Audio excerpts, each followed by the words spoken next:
ایک بھائی نے کہا کہ میں نے اپنی بیوی کو میسج کیا، یوں ٹائپ کیا 1 طلاق، لیکن پھر میں سوچ یہ رہا تھا، میرا ارادہ یہ تھا کہ ابھی میں اس کو سینڈ نہیں کروں گا، بعد میں سینڈ کروں گا، جب بعد میں سینڈ کروں گا تو میں اس کو طلاق دوں گا یا طلاق کا ارادہ کروں گا، تو کیا یہ میرے لکھتے ہی طلاق واقع ہوئی یا نہیں ہوئی؟ دیکھیں، پہلی بات تو یہ ہے کہ طلاق جب انسان دیتا ہے تو ثابت ہونا چاہیے کہ یہ اپنی بیوی کو دے رہا ہے، تو یا تو وہ اپنی بیوی کو اشارہ کر کے کہے کہ تجھے طلاق، یا نام جیسے شاہدہ ہے تو شاہدہ کو طلاق، یا تجھے طلاق یوں کہہ کر وہ کرے، یا میری بیوی کو طلاق، اس طرح الفاظ ہونے چاہیے۔ اور اگر ان میں سے کچھ بھی نہ ہو، جیسے یہاں کہ صرف 1 طلاق یوں کیا، تو پھر ہم اگر شوہر سے پوچھیں گے کہ یہ کس کو دینے کا ارادہ ہے، وہ اقرار کر لے کہ ہاں میں نے بیوی کو دینے کا ارادہ کیا ہے، تو طلاق واقع ہوتی ہے۔ تو میں نے اس لیے وضاحت کر دی کہ اس میں بظاہر نسبت نہیں ہے،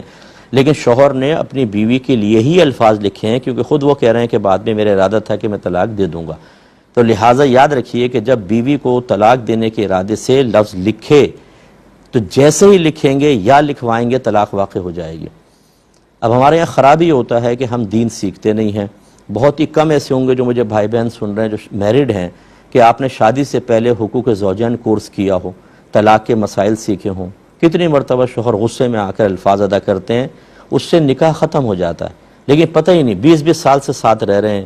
گناہ ہو رہا ہے گھر کے اندر، بے برکتیاں اسی وجہ سے پیدا ہو رہی ہیں، لیکن پتہ ہی نہیں تھا، کیونکہ پتہ ہی نہیں ہے، معلوم ہی نہیں ہے کن چیزوں سے نکاح ٹوٹتا ہے، کن سے نہیں ٹوٹتا ہے، سیکھا ہی نہیں ہے۔ تو اس لیے ایک تو سیکھنا چاہیے، اور جب نہیں سیکھا تو پھر آدمی اپنے ذہن سے فتوے لے رہا ہوتا ہے، جیسے ان بھائی نے لیا۔ اب ان سے اگر میں دائرہ ادب میں رہ کے پوچھوں کہ آپ کو کس نے یہ کہا تھا کہ لکھنے سے نہیں ہوتی،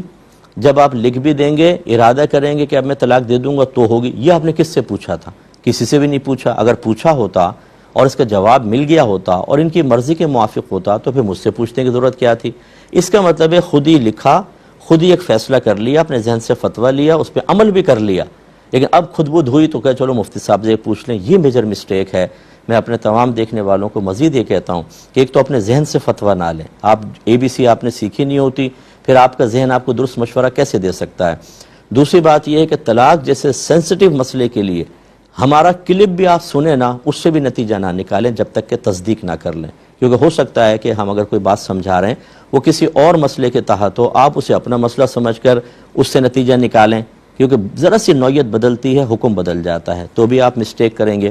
تیسرا یہ بھی کبھی نہ کریں کہ گوگل کے اوپر لکھ کر آپ سرچ کر لیں۔ آج کل یہ کیا معاملہ چل رہا ہے، جو اس پہ لکھ دیا طلاق ہوئی کہ نہیں ہوئی اور اس میں کوئی تفصیل آ گئی، وہ کوئی مفتی نہیں بیٹھا ہوا وہاں پر، یا کوئی جواب میں آپ کو کوئی مفتیان کرام نے وہاں چیزیں نہیں ڈالیں، اور اگر ڈالی بھی ہوتی تو کیا کنفرم کہ آپ کے سوال کا یہی جواب ہے؟ اس لیے خدا را جب بھی طلاق کا کوئی مسئلہ ہو، پہلی بات تو یہ کہ عملی قدم اٹھانے سے پہلے 10 بار سوچیں۔ اگر کرنا ہی چاہتے ہیں تو پہلے کسی جگہ سے مشورہ کریں، یعنی کسی مستند مفتی صاحب سے مشورہ کر کے جواب لے کر پھر عملی قدم اٹھائیں۔ تو ابھی خلاصہ کلام یہ ہے کہ بہرحال 1 طلاق واقع ہو چکی ہے۔ اب آپ کی اگر ابھی اس لکھنے کے بعد ابھی آپ کی زوجہ کے فرض کر لیں، پہلے تو یوں کر لیں کہ آپ نے طلاق لکھی ہے، طلاق ہو گئی، اگر اس سے پہلے 2 دی تھیں تو یہ تو ٹوٹل 3 ہو گئی، اب حلالہ کے بغیر کچھ نہیں ہو سکتا، اور اگر پہلے 1 دی تھی تو یہ 2 ہو جائیں گی، یا 1 بھی نہیں دی تھی تو پہلی ہوگی۔ تو اب یہ تفصیل ہوگی، اگر آپ کی زوجہ مطلب حاملہ ہیں یا پھر ان کو حیض آتا ہے تو ان کے حمل ختم ہونے سے پہلے، اور اگر حیض والی ہیں تو 3 حیض سے پہلے اگر آپ یوں کہہ دیں کہ میں اپنی زوجہ سے رجوع کرتا ہوں تو یہ رجوع ہو جائے گا، اور بغیر نکاح کے آپ ساتھ رہ سکتے ہیں، یعنی نکاح ٹوٹتا نہیں ہے، اس کو طلاق رجعی کہتے ہیں، اس پہ نکاح نہیں ٹوٹتا جب تک عدت جاری ہے۔ لیکن یہ طلاق ہو گئی، اب آپ 2 طلاقوں کے مالک ہیں، اور اگر پہلے 1 دی تھی، یہ مل کے 2 ہو گئیں تو اب 1 ہی طلاق کے مالک ہیں۔ اور اگر فرض کر لیں کہ یہ آپ نے جو سوال کیا ہے اس کے بعد 3 حیض گزر گئے، یا اگر آپ کی زوجہ حاملہ تھیں تو بچہ پیدا ہو گیا تو عدت گزر گئی، اب اگر آپ بیوی سے دوبارہ رجوع کرنا چاہتے ہیں تو جدید نکاح کرنا پڑے گا اور نیا مہر مقرر ہوگا، ورنہ آپ رجوع نہیں کر سکتے۔ امید ہے کہ آپ بات سمجھ گئے ہوں گے۔ مختصر